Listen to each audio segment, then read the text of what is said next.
आज स्वयंपाक करायचा माझा मूडच नव्हता कारण खूप थकले. तुम्ही पण भाजी करता आणि ती वारंवार करपते का? आज मी 3 सोप्या टिप्स सांगणार आहे ज्यामुळे तुमची भाजी पण एकदम परफेक्ट बनेल. हॅलो नमस्कार, मी सुजाता मगरे स्वागत करते तुमचं एका नवीन ब्लॉगमध्ये. तर आत्ता सायंकाळचे 6 वाजलेले आहेत आणि आता मला स्वयंपाक बनवायचा आहे. तर स्वयंपाकाची इथं बऱ्यापैकी तयारी मी करून घेतलेली आहे. फक्त आता बघू शकता तुम्ही कढईमध्ये तेल पण तापत ठेवलेलं आहे कारण आता मला भाजी बनवून घ्यायची आहे. म्हटलं पहिले भाजी बनवून घ्या, जोपर्यंत भाजी शिजते तोपर्यंत ना मग चपाती वगैरे करून घ्या. म्हणून आता संध्याकाळचे 6 वाजलेत आणि जर खरं तर होते मी पण स्वयंपाक नाही केला तर कसं चालणार. त्यामुळे आता थोडं उठले आणि म्हणलं आधी स्वयंपाक करून घ्यावं. आणि कारण की आता पिल्लू पण ट्युशनहून येते आणि त्यानं जाताना काहीच जेवून गेलं नाही, तर त्याला भूक लागेल म्हणून मग आईची काळजी कशी असते. तर त्याच्यामुळे मी लवकर उठले आणि इथे स्वयंपाकाला लागलेली आहे. कारण की 7-7:30च्या दरम्यान तो येईल आणि शाळेतून डबे तर त्यानं खाऊन आला, पण 3:30-4 वाजता त्यानं काहीच खाल्लं नाही. म्हणून इथं भाजी आणि चपाती बनवणार आहे. तर भाजी मी इथे बनवणार आहे, तुम्हाला दाखवते. तर तुम्ही बघू शकता इथे 3 दोडक्यांची साल आहे ना, ती मी काढून घेतली आहे, व्यवस्थित असे कट करून घेतलेत. आता मी इथे म्हणजे चौकोनी तुकड्यामध्ये कट केले. तुम्हाला गोल कट करून घ्यायचे असले तर तसे घेऊ शकता. त्यानंतर एक कांदा चिरून घेतला, एक टोमॅटो चिरून घेतला आणि या खलबत्त्यामध्ये अद्रक, लसूण आणि कढीपत्त्याची जे काही 2-4 पानं आहेत ना ते ठेचून घेतले. त्यानंतर कढई ठेवली गॅसवरती, त्यामध्ये ना तेल टाकलं आणि त्या गरम झालेल्या तेलामध्ये थोडंसं जिरं टाकलेलं आहे. आता हे जिरं गरम होते तोपर्यंत मी तुम्हाला ना काही टिप्स सांगणार आहे, म्हणजे की ज्याच्यामुळे बऱ्याच वेळा काय होते आपण काही घाई गडबडी मध्ये असतो किंवा मग आपल्याला कधीच कॉल येतो किंवा मग आपल्या घरात मुलं असली की आपल्याला लगेचच त्यांनी अभ्यासाच्या कारणानिमित्त जर बोलवलं तर अशा वेळी आपली भाजी करपते. आज एक्झॅक्टली तसंच झालं होतं. मला एक कॉल आला आणि तेवढ्यामध्ये ना हे कांदा थोडासा करपल्यासारखा वाटला, पण मी अजिबात घाबरले नाही कारण मला काही टिप्स माहीत आहेत. त्या अशा की कांदा करपलेला दिसला कीच मी लगेच गेले आणि गॅस बंद केला आणि गॅस बंद केल्याच्या नंतर अद्रक लसूणची आणि कढीपत्त्याची जी पेस्ट होती ना ते लगेच मी यामध्ये टाकले, म्हणजे जे काही तेलाचं तापमान आहे ना ते लगेच मेंटेन झालं.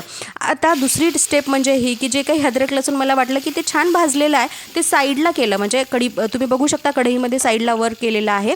आणि त्यानंतर ना यामध्ये एक टोमॅटो जो काही चिरून मी टाकलेला आहे, म्हणजे टमाटर आता कसं आहे थंड आहे, मग ते जेव्हा तेलामध्ये आपण टाकतो ना ते लगेच ते तेलाचं जे टेम्परेचर आहे ते व्यवस्थित मेंटेन झालेलं आहे. मग त्यानंतर मग मी जे काही कांदा आणि अद्रक लसूणची पेस्ट व्यवस्थित वर केली होती त्या कढईमध्ये तर ती त्यामध्ये ॲड केली, म्हणजे आता टेम्परेचर व्यवस्थित असं मेंटेन झालेलं. त्यानंतर यामध्ये मी 2 प्रकारच्या मिरची टाकलेल्या आहे, म्हणजे 1 चमच मी घरगुती मिरची टाकली आणि अर्धा चमच ना रंग येण्यासाठी मी अंबारीची लाल मिरची टाकलेली आहे आणि ते व्यवस्थित परतून घेतलं. त्यामध्ये हळद टाकली, मीठ टाकली आणि 2 ते 3 मिनिटासाठी इथे मी झाकून ठेवते, कारण की काय होईल की एका वाफेमध्ये ते जे टमाटर आपण टाकलेलं आहे ना ते व्यवस्थित मॅश होईल. आता मला ना इथे तिघांपुरतीच भाजी बनवायची होती आणि थोडीशी रस्सा भाजी बनवायची होती, म्हणजे बऱ्याच वेळा टिफिनला आपण सुक्या भाज्या देत असतो ना, पण संध्याकाळी जेवणामध्ये पिलूच्या पप्पाला थोडी रस्सा भाजी लागते, त्यामुळे मी यामध्ये पाणी ॲड करणार होते.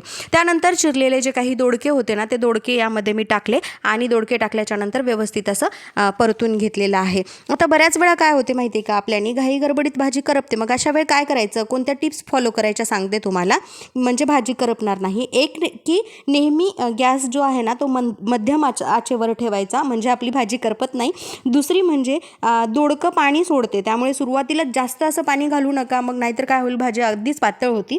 आणि त्यानंतर ना मध्ये 1-2 वेळा अशी ना भाजी परतवत राहायची, म्हणजे आपण भाजीत टाकली आणि लगेचच आपण नाही का म्हणजे बघणारच नाही असं नाही करायचं. तर इथे 1 चमच ना मी काळा मसाला देखील टाकलेला आहे. काळा मसाला जो आहे तो आम्ही आईने बनवून दिलेला आहे आणि तो काळा मसाला मी इथे टाकलेला आहे. त्यामुळे भाजी ना अधूनमधून असं परतवत जायची, म्हणजे कढईला ते लागणार नाही. आता अजून एक महत्त्वाची टिप्स म्हणजे इथे मी ना ताट ठेवलेलं आहे, ताटामध्ये थोडं अर्धा 1 पाऊण ग्लास मी पाणी टाकलेलं आहे. आणि नेहमी जेव्हा भाजी करायची असेल किंवा भाजीमध्ये गरम पाणी ॲड करायचं असेल ना तर मी ही ट्रिक फॉलो करते. त्यावरती ताट ठेवते, ताटामध्ये पाणी टाकते, म्हणजे होते काय की ते गरम आचेनं पाणीवरचं गरम होते आणि त्यानंतर जे पाणी आपण त्यामध्ये ॲड करतो ना तर लगेच आपली भाजी लवकर पण शिजते. तर ही ट्रिक खूप छान आहे. आणि जर तुम्हाला सुकी भाजी बनवायची असेल ना तर ह्या ताटामध्ये जे पाणी गरम झालेलं आहे ते मी जसं ॲड केलं ना तसं करायचं नाही, म्हणजे त्याचीच वाफ त्यामध्ये पडते आणि छान अशी सुकी चिपचिप भाजी आपल्याला भेटते. पण मला इथे चपातीसोबत खायला पातळ भाजी बनवायची होती, त्यामुळे मी इथे अर्धा ग्लास पाणी टाकले. त्यानंतर तुम्ही बघू शकता एक 5 मिनिटानंतर भाजी छान झालेली आहे आणि भाजी ना अशी अधूनमधून परतवत राहायची, म्हणजे ती अजिबात करपणार नाही. दोडकं तसं लवकरच शिजते कारण की कोवळे दोडके होते, त्यामुळे मी इथे पळीच्या साह्याने इथे ना तुम्ही बघू शकता की त्याला दाबून बघितलं तर दोडके छानपैकी शिजले होते. आणि आता भाजी इथं ऑलमोस्ट आपली ना तयार झालेली आहे. तर माझ्या ह्या ट्रिक्स तुम्हाला कशा वाटल्या मला कमेंट सेक्शनमध्ये सांगायला अजिबात विसरू नका. त्यानंतर ना इथे भरभरून अशी कोथिंबीर टाकलेली आहे. आता चविष्ट भाजी इथे तयार झालेली आहे. ॲक्च्युली मी थकले यामुळे होते, कारण की वटपौर्णिमेनिमित्त ना मी काही शूट केले होते आणि ते देखील व्हिडिओ चॅनलवरती आहेत, नक्की बघा. तर तुम्हाला भाजीचं फायनल लुक आता मी दाखवलेला आहे. तर भाजीची रेसिपी तुम्हाला कशी वाटली मला कमेंट सेक्शनमध्ये नक्की सांगा. आता ना मी चपाती वगैरे बनवून घेते आणि हा छोटासाच ब्लॉग तुम्हाला कसा वाटला आणि आवडला असेल तर लाईक करा, शेअर करा आणि चॅनलला सबस्क्राईब करा. भेटूया छानशा एका ब्लॉगमध्ये पुन्हा एकदा. तोपर्यंत बाय.